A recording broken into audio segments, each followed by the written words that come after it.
Ethanol blending. You are extremely bullish on ethanol blending. In fact, I just read that आपने E10 target को deadline से पहले complete कर दिया है. And now we are looking at E20. So if you look at the petrol consumption of India, considering the amount of ethanol we would require, the estimate comes to about 10.16 billion liters. And ethanol production happens from corn, wheat, rice and sugarcane. And out of these 4 crops, 3 crops are water guzzling crops. So अभी बैंगलोर में water crisis चल रहा है. BMC ने बस एक notification दिया है, they're going to cut the water supply. ये जो आर्गुमेंट करने वाले लोग हैं ना, हाँ, ये सबसे देश में anti national. No nation can be great because people do not have the spirit of criticism, said Dr. Ambedkar.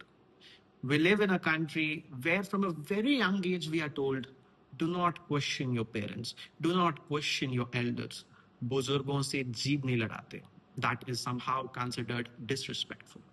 And we take the same mindset and we move on to our politics, where if you question a certain government, a political party, or a politician, you are branded a certain label. You're an anti-national, you're an urban Naxal, God forbid left liberal, I don't understand what it is.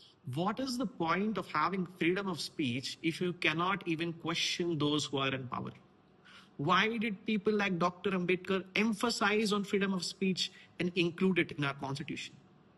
You see, the point of freedom of speech is not for you and I to debate whether pineapple belongs on top of a pizza. Of course you can do that. But the point of freedom of speech is so that we can debate, discuss, and have an argument on how bloody the country should be run, on policies pertaining to the nation.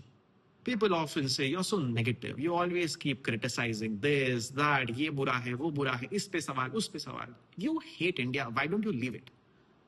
In fact, it's the quite opposite, I criticize my country so much because I love it. I love it and I want my country to be better. I want India to be a better place for all the citizens living there.